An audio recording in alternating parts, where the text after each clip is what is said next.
أعوذ بالله من الشيطان الرجيم بسم الله الرحمن الرحيم سورة الأنعام آية 151 to 165 inshallah.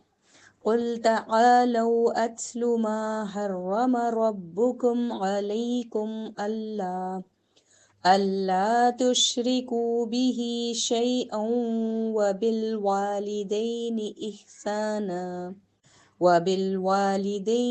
إحسانا ولا تقتلوا أولادكم من إملاق نحن نرزقكم وإياهم ولا تقربوا الفواحش ما ظهر منها وما بطن ولا تقتلوا النفس التي حرم الله إلا بالحق ذلكم وصاكم به لعلكم تعقلون ولا تقربوا مال اليتيم إلا بالتي هي أحسن حتى يبلغ أشده وأوفوا الكيل والميزان بالقسط لا نكلف نفسا إلا وسعها وإذا قلتم فاعدلوا ولو كان ذا قربى بأهد الله أوفوا ذلكم وصاكم به لعلكم تذكرون وأن هذا صراطي مستقيما فاتبعوه ولا تتبعوا السبل فتفرق بكم عن سبيله ذلكم وصاكم به لعلكم تتقون. انشاءاللہ ترجمہ تمام آیتوں کا کروں گی. رب اشرح لی صدری ویسر لی امری واحلل عقدۃ من لسانی یفقہوا قولی اللہم فقہنا فی الدین رب زدنی علما رب زدنی علما آمین. کہہ دیجئے اور میں پڑھ کر سناتا ہوں جو کچھ تمہارے رب نے تم پر حرام کیا ہے کہ تم اس کے ساتھ کسی چیز کو شریک نہ ٹھہراؤ اور ماں باپ کے ساتھ نیکی کرو اور اپنی اولاد کو تنگ دستی کے ڈر سے قتل نہ کرو. ہم تمہیں بھی اور انہیں بھی رزق دیتے ہیں اور بے حیائی کے کاموں کے قریب نہ جاؤ خواہ وہ ظاہر ہوں یا چھپے ہوں. اور کسی ایسی جان کو قتل مت کرو جسے اللہ نے حرام کیا ہو سوائے اس کے جس کا قتل برحق ہو. ان ساری باتوں کی اللہ نے تمہیں تاکید کی ہے تاکہ تم عقل سے کام لو. اور تم یتیم کے مال کے قریب نہ جاؤ مگر اس طریقے سے جو سب سے اچھا ہو یہاں تک کہ وہ پختگی جوانی کی عمر کو پہنچ جائیں اور تم ناپ تول کو انصاف کے ساتھ پورا کر دو. ہم کسی جان کو اس کی طاقت سے بڑھ کر تکلیف نہیں دیتے. اور جب تم کوئی بات کہو تو انصاف سے کام لو اگرچہ معاملہ تمہارے قریبی رشتہ داروں کا ہو اور تم اللہ کا عہد پورا کرو. ان ساری باتوں کی اللہ نے تمہیں تاکید کی ہے تاکہ تم نصیحت حاصل کرو. اور یقیناً یہ میرا راستہ سیدھا ہے لہٰذا تم اس کی پیروی کرو اور تم دوسرے راستوں کی پیروی مت کرو وہ تمہیں اللہ کے راستے سے الگ کر دیں گے. اللہ نے تمہیں اس کی تاکید کی ہے تاکہ تم پرہیزگاری اختیار کرو. پھر ہم نے موسیٰ کو اس لیے کتاب دی کہ جو شخص اچھے کام کرے اس پر ہماری نعمتیں پوری ہوں اور ہر چیز کی تفصیل بیان کرنے کے لیے. اور یہ ہدایت اور رحمت کا ذریعہ ہے تاکہ وہ اپنے رب سے ملاقات پر ایمان لے آئیں. اور یہ قرآن ایک عظیم کتاب ہے ہم نے اسے نازل کیا ہے یہ برکت والی ہے پس تم اس کی پیروی کرو اور پرہیزگاری اختیار کرو تاکہ تم پر رحم کیا جائے. تاکہ تم یہ نہ کہو کہ صرف ہم سے پہلے دو گروہ یعنی یہود اور نصارہ پر کتاب نازل کی گئی تھی اور بے شک ہم تو ان کے پڑھنے پڑھانے سے بے خبر تھے. یا تم یہ نہ کہو کہ اگر بے شک ہم پر کتاب نازل کی جاتی تو ہم ضرور ان سے زیادہ ہدایت یافتہ ہوتے، چنانچہ یقیناً تمہارے پاس تمہارے رب کی طرف سے ایک واضح کتاب اور ہدایت اور رحمت آ گئی ہے۔ پھر اس شخص سے زیادہ ظالم کون ہے جس نے اللہ کی آیتوں کو جھٹلایا اور ان سے منہ موڑا؟ جو لوگ ہماری آیت سے منہ موڑتے ہیں انہیں جلد ہم سخت عذاب کی شکل میں سزا دیں گے، اس لیے کہ وہ حق سے منہ موڑتے ہیں۔ کیا وہ صرف اس بات کا انتظار کر رہے ہیں کہ ان کے پاس فرشتے آئیں، یا آپ کا رب آئے، یا آپ کے رب کی بعض نشانیاں آ جائیں؟ جس دن آپ کے رب کی بعض نشانیاں آ جائیں گی تو کسی ایسے شخص کا ایمان لانا اسے فائدہ نہیں دے گا جو اس سے پہلے ایمان نہیں لایا تھا، یا اس نے اپنے ایمان میں کوئی نیک عمل نہیں کیا تھا۔ کہہ دیجئے اے نبی صلی اللہ علیہ وسلم، تم انتظار کرو، بے شک ہم بھی انتظار کرنے والے ہیں۔ بے شک جن لوگوں نے اپنے دین میں تفرقہ بازی کی اور وہ گروہوں میں بٹ گئے، آپ کا ان سے کوئی تعلق نہیں، بے شک ان کا معاملہ اللہ کے ہاتھ میں ہے، پھر وہ انہیں ان کاموں سے آگاہ کرے گا جو وہ کرتے رہے تھے۔ جو شخص وہاں ایک نیکی لے کر آئے گا، یعنی قیامت کے دن کی بات ہو رہی ہے، اس کے لیے 10 گنا ثواب ہوگا، اور جو شخص ایک برائی لے کر آئے گا تو اسے بس اس کی برائی ہی کی سزا دی جائے گی اور ان پر ظلم نہیں کیا جائے گا۔ کہہ دیجئے اے نبی، بے شک مجھے میرے رب نے سیدھے راستے کی طرف ہدایت دے دی ہے، ایک رب کے درست دین جو ملت ہے ابراہیم کی، جو یکسو ہوا تھا اور نہ تھا وہ مشرکوں میں سے۔ کہہ دیجئے بے شک میری نماز، میری قربانی اور میرا جینا اور میرا مرنا اللہ ہی کے لیے ہے، جو رب ہے تمام جہانوں کا، نہیں کوئی شریک اس کا، اور اسی کا حکم دیا گیا ہوں میں، اور میں سب سے پہلا ہوں جو مسلمانوں میں۔ کہہ دیجئے کیا سوائے اللہ کے میں تلاش کروں کوئی رب، حالانکہ وہ رب ہے ہر چیز کا، اور نہیں کماتا کوئی نفس مگر اس پر ہے وبال، اور نہیں بوجھ اٹھائے گی کوئی بوجھ اٹھانے والی بوجھ دوسری کا، پھر طرف اپنے رب کے لوٹنا ہے تمہارا، پھر وہ بتائے گا تمہیں جو کچھ تھے تم جس میں اختلاف کرتے، اور وہی ہے جس نے بنایا تمہیں جانشین زمین کا اور بلند کیا تمہارے بعض کو اوپر بعض کے درجات میں تاکہ وہ آزمائے تمہیں اس میں جو اس نے دیا تمہیں، بے شک آپ کا رب جلد دینے والا ہے سزا، اور بے شک وہ البتہ بہت بخشنے والا، بہت رحم کرنے والا ہے۔ آج میں نے تمام آیتوں کا ترجمہ کیا اور تلاوت چند آیتوں کی شروعات میں کی ہے۔ یہاں پر ان آیتوں کا تمام ترجمہ کرنے کا مقصد یہ ہے کہ آج کی آیتیں بہت واضح ہیں اور بہت امپورٹنٹ بھی ہے۔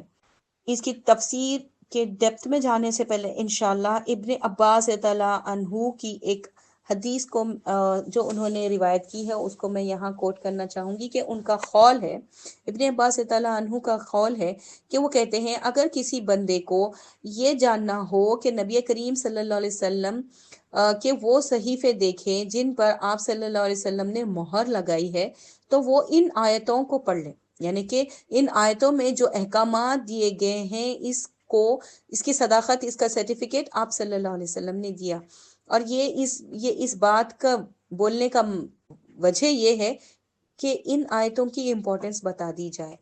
تو ان آیتوں میں 10 امپورٹنٹ احکامات دیے گئے ہیں امت مسلمہ کو، کیونکہ یہ قرآن میں آئی ہے۔ اسی طرح 10 امپورٹنٹ کمانڈمنٹس موسیٰ علیہ السلام کی قوم یعنی یہودیوں کو بھی دیے گئے تھے جب انہیں تورات نازل کی گئی تھی۔ تو آئیے دیکھتے ہیں انشاءاللہ آیت 151 میں اللہ تعالیٰ جو امپورٹنٹ حلال اور حرام کے احکامات دے رہے ہیں اس میں سب سے پہلا حکم کیا ہے۔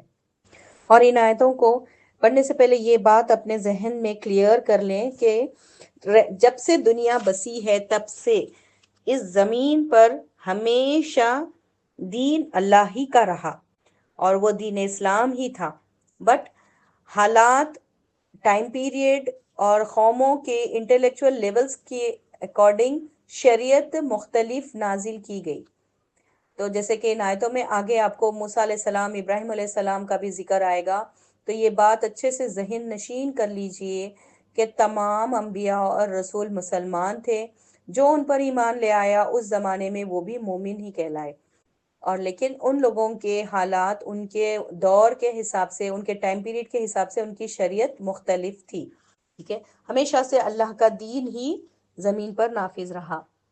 ہر جگہ پوری کائنات میں دین الہی ہی ہے، اللہ کا ہی دین ہے. اور جیسا اللہ سبحانہ تعالیٰ نے فرمایا کہ اللہ نے دین کو مکمل کر دیا اور وہ دین اسلام ہے. تو ان باتوں کے ساتھ ہم سٹارٹ کرتے ہیں آیت 151 میں. آئیے دیکھتے ہیں 151 میں اللہ سبحانہ تعالیٰ نبی کریم صلی اللہ علیہ وسلم کو کیا کہنے کے لیے کہہ رہے ہیں. نبی کریم صلی اللہ علیہ وسلم کو حکم ہوا ہے کہ ان مشرکان مکہ، یہ کفار مکہ کو بلاؤ، آؤ، کہو ان کو کہ آؤ میں تم کو پڑھ کر سناتا ہوں. کیونکہ یہ آیتیں نازل ہو چکی تھی تو قرآن کی ان آیتوں کو پڑھ کے سنانے کا حکم ہے. فرسٹ حکم یہاں پر نبی کریم صلی اللہ علیہ وسلم کو دیا گیا. اس کے بعد تمام ان انسانوں کو یہ حکم ہے جو کوئی بھی قرآن پڑھتا ہے، قرآن سمجھتا ہے، قرآن پر ایمان رکھتا ہے، اس کے لیے یہ حکم عام ہے کہ ہم کہہ دیں کہ جو جو احکامات اس میں آئے ہیں خود بھی عمل کریں اور اوروں کو بھی اس کے بارے میں بتائیں. تو کیا ہے پہلا حکم جو اللہ نے ہم سب کے لیے نازل کیا؟ اللہ نے کیا حرام کیا ہے ہم پر؟ شرک. ہر طرح کا شرک اس آیت سے ثابت ہے کہ اللہ نے حرام کر دیا. شرک ذات، صفات، حکم، اختیارات، احترام، خدمت، بات ماننا، بیہیویئر، ہر چیز، ذات، صفات، الوہیت، ربوبیت، احکامات، عبادات، سب کے سب صرف اور صرف اللہ کے لیے خالص کرنا ہے. اس میں ڈرنے میں تک آپ اگر کسی کو شریک کرتے ہو تو یہ شرک ہو جائے گا. تو اب آپ لوگ بولیں گے کہ سانپ نظر آ جائے گا تو میرے اختیار میں نہیں ہے، میں تو ڈروں گی. تو میں فطری ڈر کے بارے میں نہیں بتا رہی. جو انسان کسی کی عظمت اپنے دل میں بٹھا کر یا کسی کی پاور کو دیکھ کر جو ڈرتا ہے نا، وہ ڈر کی بات کر رہے ہیں. جو شعوری طور سے ہم ہمارے اندر لاتے ہیں کہ فلاں بہت اختیار، پاورفل اتھارٹی ہے، پاورفل بندہ ہے، تو اس کے اثر میں دیکھ کر کہ وہ میرا نقصان کر دے گا، ہم حق بات نہیں بولتے، اس سے ڈرنے لگتے ہیں، سمجھتے ہیں کہ وہ آپ کی کچھ بگاڑ دے گا یا بنا دے گا. تو یہ شرک ہے. اس طرح کا ڈر صرف اور صرف اللہ سے ڈرنا چاہیے، کیونکہ اللہ کل مختار ہے، اللہ سے بڑھ کر کوئی پاورفل نہیں ہے. تو جو فطری طبعی ڈر انسان میں آتا ہے کہ اچانک کوئی چیز دیکھ کر انسان ڈر جاتا ہے، یا خوفناک کوئی چیز آ جائے یا کوئی خطرناک خوفناک جانور آ جائے تو ہم ڈر جاتے ہیں، اس پر کوئی پکڑ نہیں ہے، یہ فطری ڈر ہے. لیکن جو شعوری ڈر ہوتا ہے، کسی کی عظمت یا کسی کے پاور کو دیکھ کر ہم متاثر ہو کر اس سے ڈرنے لگتے ہیں، وہ صرف اور صرف اللہ کے لیے ہونا چاہیے. تو یہ ہے شرک کی چھوٹی سی میں یہاں پر ڈیٹیل بتائی ہے میں نے. ایک تو اللہ نے شرک کرنے کو حرام کر دیا. فرسٹ اینڈ فورموسٹ حکم اللہ کی توحید پر قائم رہنا، اللہ کو واحد جاننا، ذات، صفات، اس کے افعال، اس کے احکامات، اس کے تمام باتوں میں، عبادات میں، دعا میں، ہر چیز میں اللہ کو ہی واحد ماننا ہے. ہو گیا توحید کا فرسٹ حکم یہاں دیا گیا ہے. سیکنڈ حکم ویری نیکسٹ، اللہ کی عبادت کے بعد جو حکم آ رہا ہے وہ بندوں کے حقوق میں سے آ رہا ہے، جس میں کہ انسانوں میں، بندوں میں سب سے زیادہ حسن سلوک کے حقدار والدین ہیں. تو اللہ تعالیٰ نے اپنی عبادت، اپنی توحید کے بعد نیکسٹ جو حکم دیا ہے وہ یہ ہے کہ اپنے والدین کے ساتھ احسان کرو، حسن سلوک کرو. کیونکہ اللہ کی عبادت کے بعد ہم پر دو چیزیں ہیں، ہمیں حقوق اللہ بھی دینا ہے، حقوق العباد بھی ادا کرنا ہے. تو بندوں میں سب سے پہلے والدین کے ساتھ حسن سلوک کرنا ہم پر لازم ہے. انسانوں میں سب سے زیادہ حق ماں باپ کا ہوتا ہے، تو اللہ نے یہاں پر ہمیں اس کا حکم دیا ہے. تو ہم یہاں پر ان کا کس طرح سے ان کے ساتھ حسن سلوک کریں گے؟ ان کا احترام کریں گے، ان کی خدمت کریں گے، نرم بات کریں گے، اپنا انداز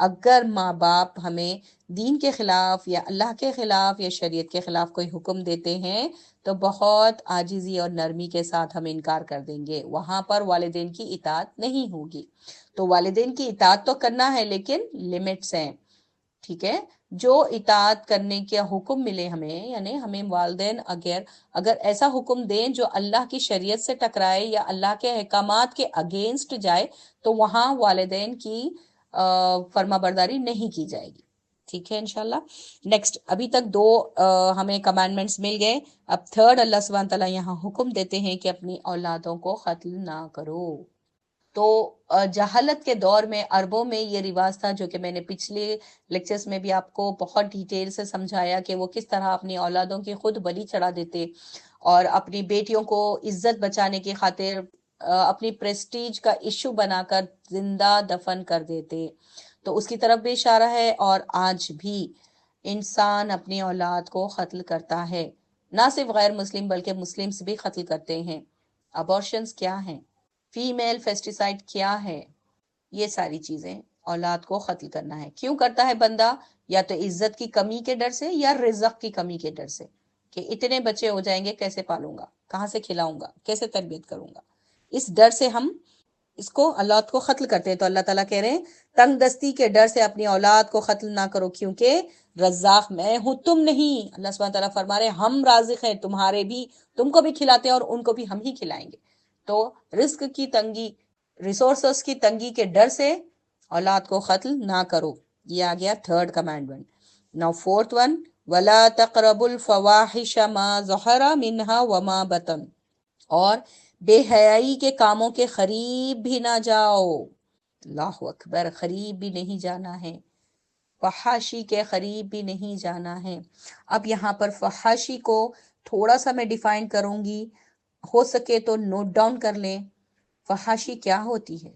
ہر وہ برائی جو آپ کو نڈر بنا دے، ہر وہ برائی جو آپ کو نڈر بنا دے اور آپ کا ضمیر مر جائے، اور دوسروں کو بھی آپ بلائیں اور وہ کام کی دعوت دیں، یا دوسروں کو آپ متاثر کریں، دوسرے دیکھ کر انفلوئنس ہوں، یہ تمام چیزیں فحش ہے، فحش ہے۔ تو کوئی پکچر دیکھ لینا اور بے دریغ طور سے اپنے دوستوں میں، اپنے ٹیچرز سے، اپنے پیرنٹس سے، ہر جگہ اس کا ذکر کرنا کہ میں نے یہ فلاں فلم فرسٹ شو میں دیکھی ہے، آپ بھی دیکھو بہت زبردست فلم ہے۔ یہ فحاشی ہے۔ کیوں؟ کیونکہ یہ برائی ہے، یہ اللہ کو پسند نہیں ہے، یہ حرام ہے، اور اس کو آپ بنا کسی ڈر کے نڈر ہو کر کر رہے ہو، بار بار کر رہے ہو، آپ کا ضمیر اس پہ ملامت نہیں کرتا، آپ کو بالکل ڈر نہیں لگتا، اور کھلے عام اس کی دعوت آپ دوسروں کو دے رہے ہو، دوسروں کو بھی انفلوئنس کر رہے ہو، تو یہ فحاشی ہے اور یہ حرام ہے۔ اللہ نے آیت کیسی سٹارٹ کی؟ نہ کرو یہ کام۔ تو یہ اور ایک کمانڈ ہمیں یہاں مل گیا کہ فحاشی نہ پھیلاؤ، چاہے وہ چھپی ہو یا ظاہری ہو۔ یہاں جو میں نے اگزامپل دیا فلمز کا، یہ ظاہری فحاشی ہے، اور چھپی ہوئی فحاشی کیا ہوتی ہے آپ سب سمجھ سکتے ہیں۔ دل کا زنا، آنکھوں کا زنا، اندھیرے کمرے میں چپکے سے رات کے سناٹے میں موبائل کے ذریعے کسی نامحرم کو میسج کرنا، ویڈیو کال پہ بات کرنا، یا کسی کی کوئی فلم دیکھنا، یا کسی کا کوئی ویڈیو دیکھنا، so and so etcetera etcetera, یہ ساری چھپی ہوئی فحاشی ہے۔ ہر ظاہر اور باطن کا جاننے والا رب ہے، تو رب سے حیا کریں، رب سے ڈریں، یہ حرام ہے۔ نیکسٹ اللہ سبحانہ تعالیٰ فرماتے ہیں وَلَا تَقْتُلُوا النَّفْسَ الَّتِي حَرَّمَ اللَّهُ، اللہ نے جن نفسوں کو، جن جانوں کو قتل کرنا حرام قرار دیا ان کو قتل نہ کرو۔ ایک مسلمان کے لیے کسی انسان کو قتل کرنا حرام ہے، چاہے وہ مومن ہو، مسلمان ہو، غیر مسلم ہو، کوئی بھی ہو۔ ناحق کے، بنا کسی وجہ کے، واضح دلیل کے بنا آپ کسی جانور کو بھی قتل نہیں کر سکتے، الا یہ کہ اس کا حق ثابت ہو جائے۔ اللہ تعالیٰ خود کہتے ہیں الا بالحق، حق کے ساتھ ہو۔ سپوز کوئی قاتل ہے، کسی نے کسی بندے کا قتل کر دیا، تو اب قتال میں یا قصاص میں جان کے بدلے جان، یہ تو شریعت کا حکم ہے، اس طرح سے آپ اس کو قتل کرو گے، یہ ناحق نہ ہوگا۔ اور کسی جانور کو، حلال جانور کو آپ اللہ کی راہ میں ذبح کر رہے ہو، قربان کر رہے ہو، تو یہ قتل نہ ہوگا. لیکن بس اپنے ٹائم پاس کے لیے، اپنے شوق کو پورا کرنے کے لیے کسی کی جان لے لینا یہ حرام ہے. ٹھیک ہے، یہ نیکسٹ کمانڈمنٹ آ گیا. اور اللہ سبحانہ تعالیٰ یہاں پر ہر آیت کو وصیحت کے ساتھ، نصیحت، وصیت اور تاکید کے الفاظوں کے ساتھ کمپلیٹ کر رہے ہیں، جو بتاتا ہے ان آیتوں کی انٹینسٹی اور ہائیلی امپورٹنس. تو اللہ سبحانہ تعالیٰ اس آیت کو اختتام پر کہتے ہیں ذالکم وصاکم بہ لعلکم تعقلون. اللہ تمہیں ان باتوں کی تاکید کرتا ہے، امپورٹنٹ انسٹرکشنز دے رہا ہے، وصیت کر رہا ہے کہ تاکہ تم عقل سے کام لو. اب اگر ان حرکتوں میں کوئی ملوث ہو جاتا ہے، کوئی شرک کرتا ہے، یا کوئی اپنے والدین کے ساتھ بدسلوکی کرتا ہے، یا اپنی اولاد کا ابورشن کراتا ہے، قتل کرتا ہے، اس لیے کہ کس طرح میں ان کے پریویلیجز پورے کروں گا، اور کوئی اگر فحاشی کرتا ہے، یا کوئی کسی انسان کو یا جانور کو ناحق قتل کرتا ہے، تو اس کا مطلب کیا ہے؟ وہ عقل سے کام نہیں لے رہا، وہ بے وقوف انسان ہے اللہ کی نظر میں. اللہ تعالیٰ کہتے ہیں تم عقل سے کام لو، تمہیں یہ انسٹرکشنز دے دیے گئے ہیں. نیکسٹ امپورٹنٹ حکم اگلی آیت میں آ رہا ہے، آیت 152 میں. اللہ سبحانہ تعالیٰ کہتے ہیں تم یتیم کے مال کے قریب بھی نہ جاؤ. جس طرح اللہ نے پچھلی آیت میں فحاشی کے قریب نہ جاؤ کہا، وہ حرام ہے، اسی طرح یتیم کا مال دھوکہ دے کر یا بہانے سے کھا جانا یہ بھی حرام ہے، حرام. اللہ نے کہہ دیا قریب بھی مت جاؤ، نیت خراب مت کرو، اللہ یہ کہ جو طریقہ اللہ نے تمہیں بتایا ہے، جو ہم نے سورہ نساء میں ان ڈیٹیل پڑھا ہے. یتیم، آپ کے خاندان کا کوئی یتیم ہے، آپ خود بہت تنگی کی زندگی گزار رہے ہو، وہ یتیم کی کفالت آپ کو مل گئی، وہ مالدار یتیم ہے، تو اس کے مال سے اس کو کھلاؤ پلاؤ، لیکن نیت خراب کر کر زیادہ خرچہ نہ کرو، اور اپنی اجرت اس میں سے معقول یعنی کہ جو ریزنیبل ہے اتنی نکال سکتے ہو. اور جب یہ بچے بلوغت کو پہنچ جائیں، جوان ہو جائیں، طاقتور ہو جائیں، تو پورا پورا حساب کر کے ان کا مال، ان کی وراثت ان کو واپس لوٹا دو. یہ ہم نے سورہ نساء میں بھی پڑھا تھا. اب اس آیت کا بھی یہی ہے کہ اللہ سبحانہ تعالیٰ کہتے ہیں جب وہ حتی یبلغ اشدہ، جب وہ جوانی کی عمر کو پہنچ جائیں تو انہیں پورا دے دو، ان کا مال انہیں پورا دے دو، تب تک ان کی کفالت کرنا ہے. نیکسٹ حکم یہاں پر آ رہا ہے وَأَوْفُوا كَيْلَا وَالْمِيزَانَ، اور اپنا ناپ تول برابر رکھو، انصاف کے ساتھ اپنا ناپ تول کرو.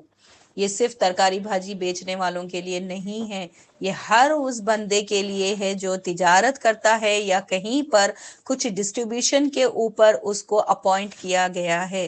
چاہے وہ ٹیچر ہوں جس کو اسکول کے طرف سے کچھ چیزیں، گفٹس، یا بچوں کے لیے کوئی ٹوائز، یا بچوں کے لیے کوئی اسٹیشنری دی گئی ہے کہ یہ ان بچوں میں بانٹ دو، تو وہاں پر بھی برابر انصاف کرنا ہے. اگر آپ کچھ بیچ رہے ہو اور آپ کو کوئی بندہ، اگر آپ کا کسٹمر کچھ خرید رہا ہے، تو وہ جو پیسے دے رہا ہے اس کے اکارڈنگ آپ کو پورا پورا ماپ کر تول کر دینا ہے. ماپ آتا ہے اناج وغیرہ کے لیے، اور تولنا آتا ہے سبزی پھل وغیرہ بھاجی وغیرہ کے لیے. تو دونوں چیزوں کو بھی اللہ تعالیٰ نے یہاں پر انکلوڈ کر کے کہا ہے. اور استغفر اللہ، انا للہ و انا الیہ راجعون، آج ہمارے معاشرے میں ناپ تول میں کمی کرنا، پیسے پورے لینا اور سامان دیتے وقت ڈنڈی مار دینا کتنا کامن ہو چکا ہے، جبکہ یہ حرام ہے. اور اللہ سبحانہ تعالیٰ نے اس قرآن میں ایسی قوم کا بھی ذکر کیا ہے جسے محض اسی گناہ کی وجہ سے ہلاک کر دیا گیا. شعیب علیہ السلام کی قوم، ان کو ناپ تول میں کمی کی گناہ کی وجہ سے صفحہ ہستی سے مٹا دیا گیا. اور ہمارے لیے بھی یہی حکم اللہ تعالیٰ نے دیا ہے کہ ناپ تول میں کبھی کمی نہ کرو. نیکسٹ اللہ سبحانہ تعالیٰ فرماتا ہے کہ کوئی جان کو ہم نے اس کی وسعت سے زیادہ تکلیف نہیں دی. کوئی مکلف نہیں ہے کہ اس کی وسعت ہی نہ ہو، یعنی کہ آپ کو، آپ کے اوپر زندگی میں پورا پیدا ہوئے جب سے لے کر مرنے تک جتنی ذمہ داریاں آپ کے زندگی میں ڈیفرنٹ فیسز میں آتی ہیں، جو احکامات یا جو ریسپانسبلٹیز آپ پر آتی ہیں، وہ آپ اس کے مکلف ہو، اور اللہ سبحانہ تعالیٰ کی طرف سے آتی ہیں. اور اللہ تعالیٰ کسی نفس کو اس کی کیپیسٹی سے زیادہ بوجھ نہیں ڈالتا. یہی بات ہم سورۃ البقرہ میں بھی پڑھ کر آئے ہیں الحمدللہ. تو یہ اندر کمانڈمنٹ ہمیں مل گیا. اور اللہ سبحانہ تعالیٰ فرماتے ہیں وَإِذَا قُلْتُمْ فَعْدِلُوا وَلَوْ كَانَ ذَا قُرْبَى، یعنی کہ اور جب تم کوئی بات کہو انصاف سے کام لو، اگرچہ معاملہ تمہارے قریبی رشتہ داروں کا ہی کیوں نہ ہو۔ کوئی آپ کہیں پر کسی معاملے میں جج بنائے گئے ہو، آپ کے پاس کوئی جھگڑا لایا گیا ہے، تو آپ رشتہ داری کا یا اپنا فیورزم یا اپنی پسند ناپسند یا اپنے پرسنل گرج، دشمنی یا دوستی کا ایفیکٹ اس فیصلے پر، اس ججمنٹ پر ہونے نہیں دینا۔ تو اللہ سبحانہ تعالیٰ کا یہ حکم ہے، چاہے وہ آپ کے قریبی رشتہ دار ہی کیوں نہ ہو، لیکن اور چاہے اپنی خود کی ذات بھی کیوں نہ ہو، لیکن ہمیں انصاف پر بیسڈ، عدل پہ مبنی فیصلہ کرنے کا حکم دیا گیا ہے۔ اور اگین اللہ سبحانہ تعالیٰ اس آیت کو کیسے اینڈ کر رہے ہیں؟ ان ساری باتوں کی اللہ نے تمہیں تاکید کی ہے، اسٹرکٹ وارننگ، اسٹرکٹ انسٹرکشنز ملے ہیں تاکہ تم نصیحت حاصل کرو۔ پچھلی آیتیں عقل کو اجاگر کر رہی تھی، یہاں پر ہمیں نصیحت کی جا رہی ہے۔ نصیحت کیا ہوتی ہے؟ ایک بندے کو جب ہم کسی کو بہت ایمفسائز کر کے کوئی بات سمجھاتے ہیں اسے نصیحت کہتے ہیں۔ اگر وہ بندہ نصیحت نہیں مانے گا تو کس کا خسارہ ہوگا؟ جو نہیں مانتا ہے اسی کا ہوگا۔ ٹھیک ہے، انشاءاللہ اگلی آیت کی طرف چلتے ہیں۔ 153 اللہ سبحانہ تعالیٰ کہتے ہیں اور یقیناً میرا راستہ، یعنی جو یہ راستے اللہ نے قرآن کے ذریعے ہمیں دکھا دیے ہیں وہ سارے سیدھے ہیں، اور اس کے علاوہ، ان راستوں کے علاوہ کسی اور راستے پر اگر ہم نکل گئے، کسی اور مفتی، ملا یا کسی اور استاد یا کسی کے بھی اشاروں پر ہم کوئی اور طریقہ یا کوئی اور شریعت فالو کرنے لگ گئے تو ہم گمراہ ہو جائیں گے۔ اللہ سبحانہ تعالیٰ نے جیسے سورۃ البقرہ میں بھی فرمایا ہے کہ اللہ تعالیٰ تمہیں ہدایت کی طرف بلاتا ہے، ہدایت کی روشنی کی طرف بلاتا ہے، ڈارکنیس سے تمہیں لائٹ کی طرف لے جاتا ہے، اور شیطان تمہیں روشنی سے اندھیروں کی طرف لے جاتا ہے۔ تو یہاں پر میں ابن عباس رضی اللہ عنہ کا قول نقل کرنا چاہوں گی، جو کہتے ہیں کہ صراط المستقیم یہ وہ راستہ ہے جس کا ایک سرا ہمارے پاس ہے، یعنی شریعت کے روپ میں، شریعت کی شکل میں ایک اس کا حصہ ہماری طرف ہے اور دوسرا جنت میں ہے۔ یہ مسند احمد کی روایت ہے۔ اور مسند احمد کی ایک اور حدیث میں یہاں بتانا چاہوں گی جس کا مفہوم ہے کہ ایک مرتبہ نبی کریم صلی اللہ علیہ وسلم نے زمین پر ایک سیدھی لکیر کھینچی، پھر اس کے بعد انہوں نے دائیں بائیں سے کچھ اور لکیریں کھینچی، اور انہوں نے کہا کہ شیطان ان تمام راستوں پر گھات لگائے بیٹھے ہیں، دائیں سے بھی اور بائیں سے بھی، تاکہ بندہ اس سیدھے راستے پر چلنے سے رک جائے۔ اس کو مس گائیڈ کرنے کے لیے شیطان بیٹھا ہوا ہے۔ تو اللہ کا سیدھا راستہ کیا ہے؟ اللہ کی کتاب، سنت کی پیروی، یہ کرنے کا ہمیں حکم دیا جا رہا ہے، اور احکامات کو پورا کرو، اور جو بھی منت مانگی ہے وہ بھی پوری کرو۔ یہ 10 کمانڈمنٹس ہے جو ہمیں دیے گئے ہیں۔ آگے آیت 154 میں اللہ سبحانہ تعالیٰ موسیٰ علیہ السلام کا ذکر کرتے ہیں، کیونکہ اس دور میں بنی اسرائیل ایک بہت بڑی قوم تھی اور ان کے نبی موسیٰ علیہ السلام تھے۔ یہاں پر اللہ تعالیٰ تورات اور قرآن کے جو کامن ان جنرل احکامات ہیں ان کا ذکر کر رہے ہیں، اور اللہ تعالیٰ نے تورات کو بطور نعمت کو پورا کرنے والی کہا ہے، اور اس نعمت کو، اس کتاب یعنی تورات کو ان لوگوں پر نازل کیا تاکہ وہ اس پر پورا فالو کریں۔ لیکن ہوا کیا؟ اللہ تعالیٰ یہاں پر تورات کی کچھ صفات بتاتے ہیں کہ وہ ایک تفصیلاً کتاب ہے، نعمتیں کتاب کے ذریعے ان کو پوری طرح ملی۔ یہاں پر ایسا کیوں کہا گیا ہے؟ تھوڑا سا سوچیں کہ کتاب کو نعمت کیوں کہا گیا ہے؟ کیوں کہا گیا کہ نعمتیں کتاب کے ذریعے پوری ہوتی ہیں؟ اللہ تعالیٰ فرماتے ہیں کہ نعمتیں کتاب کے ذریعے پوری ہوتی ہیں۔ کیوں؟ کیونکہ ساری چیزیں اگر پا کر بھی ہم اپنے رب کو نہیں پائے تو نعمت پوری نہیں ہوئی، تمام نہیں ہوئی۔ بندہ کچھ بھی ہو، مگر اگر آپ کتنے بھی بار آپ نیکیاں کر لو، زندگی ادھوری ہے جب تک آپ کی زندگی میں اللہ کی کتاب نہ ہو۔ یہاں پر اللہ کی کتاب کی اہمیت بتائی گئی ہے۔ کتاب نعمتوں کو کمپلیٹ کرتی ہے، کتاب ہمیں ڈیٹیلز دیتی ہے، گائیڈ لائنز دیتی ہے، کتاب سے ہدایت، رحمت ملتی ہے۔ قرآن کے معاملے میں بھی یہی بات کہی گئی ہے کہ قرآن انسانوں کے لیے شفا ہے، رحمت ہے اور ہدایت ہے۔ اسی طرح تورات کی بھی یہ صفات بتائے گئے ہیں۔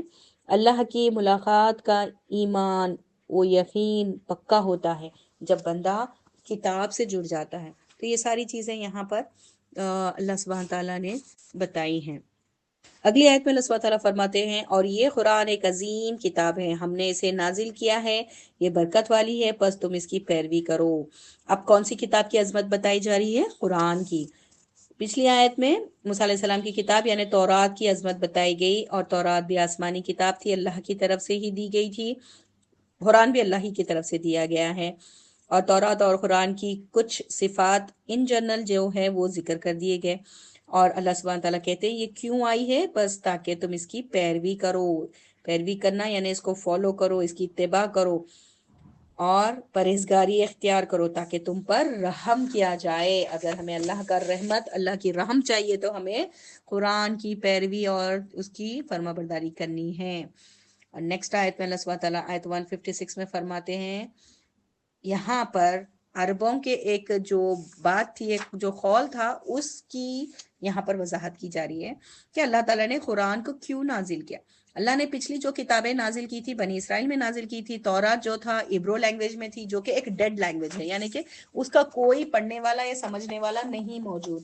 تو اللہ تعالیٰ نے، اور عربوں کے پاس کوئی نبی آیا نہیں تھا۔ یہ جو پرٹیکولر عرب پیننسولا میں آپ صلی اللہ علیہ وسلم کو اللہ تعالیٰ نے مبعوث فرمایا، وہاں پر ان کے بیچ میں کوئی انبیاء رسول آئے نہیں تھے، انہیں پتہ نہیں تھا، یہ قوم کو کوئی کتاب بھی ابھی تک نازل نہیں ہوئی تھی۔ تو اللہ سبحانہ تعالیٰ یہاں پر اہل عرب جو وہ بولتے تھے کہ ساری زبانیں عجمی ہیں اور عبرو تو ایک مردار لینگویج ہم نہیں جانتے، تو اس میں ان کو یہاں پر کہا جا رہا ہے کہ دیکھو اللہ نے تم کو بھی کتاب دے دی ہے اور تمہاری خود کی لینگویج میں دی ہے۔ عربک ان کی خود کی لینگویج تھی، اب ان کے پاس کوئی دلیل نہ تھی کہ جو مکی دور کے آخری دور میں جو یہ صورت نازل ہوئی ہے، تو وہاں اس دور کے کفار اور مشرکین کے پاس اب کوئی دلیل موجود نہ تھی کہ وہ کہتے کہ ہمارے پاس تو کوئی ہدایت آئی نہیں، اگر ہمارے پاس ہدایت آئی ہوتی تو ضرور ہم اس کی پیروی کرتے۔ اور ان کا کیا رویہ تھا؟ تو اللہ سبحانہ تعالیٰ یہاں پر ان کے رویے بتا رہے ہیں کہ یہ آپ لوگ نے پچھلے بھی آیتوں میں سنا ہے کہ قریش کا رویہ کیا تھا، ان کا عمل کیا تھا، وہ خود بھی ایمان لانے سے رکتے اور اوروں کو بھی روکتے تھے۔ اب یہاں پر اس آیت کے ذریعے اللہ سبحانہ تعالیٰ قریش پر حجت تمام کیے جا رہے ہیں کہ اب کس بات کا انتظار کر رہے ہو؟ کتاب بھی آ گئی، نبی بھی آ گئے، موجود ہے، کیا اب تم قیامت کی علامتوں کا انتظار کر رہے ہو؟ جو اللہ سبحانہ تعالیٰ نے کہا نا فرشتے نازل ہو جائیں یا آپ کا رب آ جائے یا قیامت کی نشانیاں آ جائیں، جو نشانیوں کا یہاں ذکر ہو رہا ہے وہ قیامت کی نشانیوں کا ذکر ہے۔ تو جب وہ نظر آ جائیں گے تو ان کا ایمان لانا قابل قبول نہیں، کوئی فائدہ نہ دے گا۔ ان بڑی بڑی نشانیوں کے بعد ایمان لانا فائدہ نہ دے گا، اور قیامت کی کچھ نشانیاں جن کے بعد اگر وہ ظاہر ہو جائیں تو ان کے بعد کسی کا بھی ایمان لانا یا نیکی کرنا کوئی فائدہ نہ دے گا، جو ہمیں مسلم سے پتہ چلتی ہے۔ مسلم کی حدیث ہے جس کا میں یہاں پر شارٹ مفہوم بتا رہی ہوں کہ سورج جب مغرب سے نکل جائے اور توبہ کا دروازہ بند ہو جائے یا دجال کا ظہور ہو جائے یا دابت الارض نکل آئے، تو اس کے بعد کسی بندے کی نیکی کرنا یا ایمان لے آنا اس کو کوئی فائدہ نہ دے گا۔ نیکسٹ آیت 159 میں ہم دیکھتے ہیں کہ اللہ سبحانہ تعالیٰ فرماتے ہیں، بے شک جو لوگوں نے تفرقہ بازی کی یعنی فرقے فرقے ہوئے، گروہ بندی کی، تو اللہ تعالیٰ پچھلی آیت کے اینڈنگ میں کیا کہہ رہے ہیں کہ آپ ان سے کہہ دو، یہاں پر اب ان کا پورا جو بھی ان لوگوں نے ڈیبیٹس کیے یا حجتیں کی وہ پوری تمام ہو گئی، اب ان کو کوئی دلیل باقی نہیں ہے کہ یہ کہیں کہ ہمیں یہ نہیں پتا تھا، وہ نہیں تھا، وہ نہیں آیا تھا، یہ نہیں ہوا تھا، اس بات کی تصدیق نہیں ہوئی تھی، اب وہ کچھ بھی بہانہ نہیں کر سکتے۔ اب آپ کہہ دیجئے کہ تم بھی انتظار کرو اور میں بھی انتظار کرتا ہوں۔ یہ آیت 158 پہ ہم نے دیکھا اینڈنگ پر۔ ابھی 159 میں اللہ سبحانہ تعالیٰ فرماتے ہیں، جن لوگوں نے بھی اپنے دین میں گروہ بندی پارٹی بازی کی ہے اور وہ گروہ میں بٹ گئے اور ان سے نبی کریم صلی اللہ علیہ وسلم کا کوئی تعلق نہیں، وہ ایک اجنبی لوگ ہیں، یعنی کہ مومن ایسا ہو ہی نہیں سکتا کہ وہ پارٹی بازی کرے، چاہے وہ دینی اداروں میں کرے، چاہے ملت میں کرے، چاہے امتوں کو بانٹ دے۔ تو کتنی گہری بات ہے۔ آج آپ دیکھو یہودی میں 71 فرقے، نصرانیوں میں 72 فرقے ہوں گے۔ آپ صلی اللہ علیہ وسلم کی پیشن گوئی بھی ہے کہ میری امت میں 72 سے فرقے ہوں گے۔ امت محمدیہ میں بھی تو کئی فرقے ہیں، گروپ میں بٹ جائے گی، کئی گروپس میں ہماری امت بٹ جائے گی قیامت کے قریب۔ یہ بھی ہے قیامت کی نشانیوں میں سے ہے۔ تو جو بندہ قرآن اور سنت پر نہ ہوگا بلکہ اپنی مرضی چلائے گا، جبکہ نبی کریم صلی اللہ علیہ وسلم ایک مسلمان تھے، اور اللہ کے احکامات اور شریعت کو فالو کرتے تھے. اب ان کے فالوورز میں سے اگر کوئی اپنی مرضی کے مطابق چلنے والا ہوگا اور گروہ بندیاں کرے گا تو ان سے، اس بندے سے آپ صلی اللہ علیہ وسلم کا کوئی لینا دینا نہیں. اللہ تعالیٰ ہی بری ذمہ کر رہے ہیں نبی کریم صلی اللہ علیہ وسلم کو. بے شک ان کا معاملہ اللہ کے ہاتھ میں ہے. اب پھر وہ بندے جانے اور اللہ جانے جو یہ اس طرح کے پارٹی بازی کرتے ہیں یا دینی معاملات میں مین میخ نکالتے ہیں یا گروہ بندی کرتے ہیں، تفرقہ ڈالتے ہیں، یہ سب کچھ کرنے والوں کا تو اللہ ہی مالک ہے. اللہ کے ہاتھ میں ان کا فیصلہ ہے، اور اللہ تعالیٰ ان کو ان کے تمام کام دکھا دے گا جو کچھ یہ اب یہاں کر رہے ہیں. اور جب کون سا دن ہوگا؟ وہ قیامت کا دن، بدلے کے دن. اللہ تعالیٰ تمام چیزیں انہیں کھول کر دکھا دے گا کہ وہ کیا کر کر آئے ہیں. اور سبحان اللہ، یہاں اللہ سبحانہ تعالیٰ کی انصاف، اللہ سبحانہ تعالیٰ کی رحمت دیکھیے. اللہ تعالیٰ فرماتے ہیں جو بندہ اس دن ایک نیکی لے کر آئے گا تو اللہ اس سے 10 گنا ثواب دے گا، اور اگر کوئی ایک برائی لے کر آئے گا تو اسے 10 گنا برائی نہیں ہے. سبحان اللہ، سبحان اللہ. اس کے لیے ایک ہی برائی ہے، ایک ہی برائی کی سزا دے گا اللہ تعالیٰ. اللہ فرماتے ہیں اور ان پر ظلم نہیں کیا جائے گا. تو اس پیاری سی آیت کا نبی کریم صلی اللہ علیہ وسلم کی حدیث کے ذریعے بھی میں بتانا چاہوں گی، جو بخاری اور مسلم میں ہے. یہ حدیث قدسی ہے جس کے راوی ہیں جنہوں نے سنا نبی کریم صلی اللہ علیہ وسلم اپنے رب تعالیٰ کی باتوں کو یعنی کہ فرماتے ہیں کہ اللہ تعالیٰ فرماتا ہے اللہ نے نیکی اور برائیاں لکھ لی ہیں. پھر اس کی توضیح فرما دی، جس شخص نے کسی نیکی کا ارادہ کیا لیکن وہ اس نیکی کو نہ کر سکا تو اللہ اپنے پاس ایک کامل نیکی لکھ لیتا ہے. اگر وہ بندہ اس نیکی کو کر بھی جائے یعنی کر لے تو اس کو ایک کے بدلے 10 یا اس سے لے کر 700 گنا بلکہ اس سے بھی زیادہ دیتا ہے. اور اگر بندہ ایک برائی کا ارادہ کرتا ہے تو اللہ تعالیٰ اس کا کوئی گناہ نہیں لکھتے. اگر وہ بندہ اس برائی کا ارادہ کر لے لیکن اس برائی کو کرنے سے باز رہے یعنی برائی نہ کرے، اس پر بھی اللہ تعالیٰ اس کو ایک نیکی دیتے ہیں. اگر خدا نخواستہ وہ بندہ اس برائی کو کر گزرتا ہے تب اللہ سبحانہ تعالیٰ اس کو ایک برائی لکھ لیتے ہیں. سبحان اللہ. یہ ابو العباس عبداللہ بن عباس بن عبد المطلب رضی اللہ عنہما کی چین سے یہ حدیث کی روایت ملتی ہے. تو جو نیکی کرے گا اس کے لیے 10 نیکیاں ہیں منیمم. تو اس حدیث سے اس کی صداقت ہوتی ہے، اور آیت 160 میں بھی اس کی صداقت ہوتی ہے. تو اب یہ بندے کی بدبختی ہے کہ جب اللہ نے اپنی رحمت کا اتنا وسیع دروازہ کھلا رکھا ہے تو وہ نیکیوں کے بدلے ایک گناہ جمع کر کے دوزخ کا مستحق ہو رہا ہے. جبکہ اگر وہ ایک نیکی جمع کرے گا تو وہ 10 سے ملٹیپلائی ہو کر اس کے پاس نیکیوں کے پہاڑ جمع ہو سکتے ہیں. تو اس بات کو مد نظر رکھتے ہوئے ہمیں زیادہ سے زیادہ نیکیاں کرنی چاہیے، اور کسی نیکی کو حقیر نہیں جاننا، حقیر نہیں سمجھنا. کسی کو کوئی اگر آپ کو سلام کرتا ہے تو آپ مسکرا کر اس کا سلام کا جواب دیں.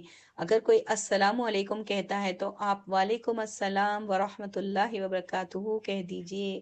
30 نیکیاں مل جائیں گی. اگر مسکرا کر اچھی آواز سے بولو گے تو آپ کو اس کی الگ نیکی ملے گی. مسکرانا ایک صدقہ لکھا جائے گا. تو اپنے بھائی بندوں سے، اپنے دوست احباب سے مسکرا کر ملیں، انسانوں میں محبت بانٹیں، آپس میں ایک دوسرے سے اخلاق سے پیش آئیں. کتنی چھوٹی چھوٹی سی باتیں ہیں، گڈ مینرز، گڈ بیہیویئر ہے نا. یہ تمام کام کر کے ہم کتنی ہی نیکیاں جمع کر سکتے ہیں. بٹ یہ انسان کی ہی بدبختی ہے کہ وہ ان چیزوں کو نظر انداز کرتا ہے، حقیر سمجھتا ہے اور اپنے آپ کو دوزخ کے لیے تیار کرتا ہے. اللہ تعالی ہم سب کو نیک ہدایت دے اور نیکیاں کرنے والا بنائے. مشرکین کو بتایا جا رہا ہے اس آیت میں کہ نبی کریم صلی اللہ علیہ وسلم کا طریقہ سیدھا ہے. اللہ سبحانہ تعالیٰ فرماتے ہیں کہ نبی کریم صلی اللہ علیہ وسلم کو حکم ہے کہ آپ کہہ دیجئے اے مشرکین، اللہ نے تم کو راستہ بتا دیا ہے، میں تو سیدھے راستے پر ہوں، اپنے باپ ابراہیم علیہ السلام کی راہ پر ہوں. تو اس سے پتہ چلتا ہے کہ شروع سے لے کر آخر تک ایک ہی دین ہے، سب مسلم تھے. ٹھیک ہے. اور کیونکہ اس دور میں یہ آیتیں جب نازل ہو رہی تھی تو دعویٰ کون کر رہے تھے، کون دعوت دے رہے تھے، کون انوائٹ کر رہے تھے اللہ کی طرف؟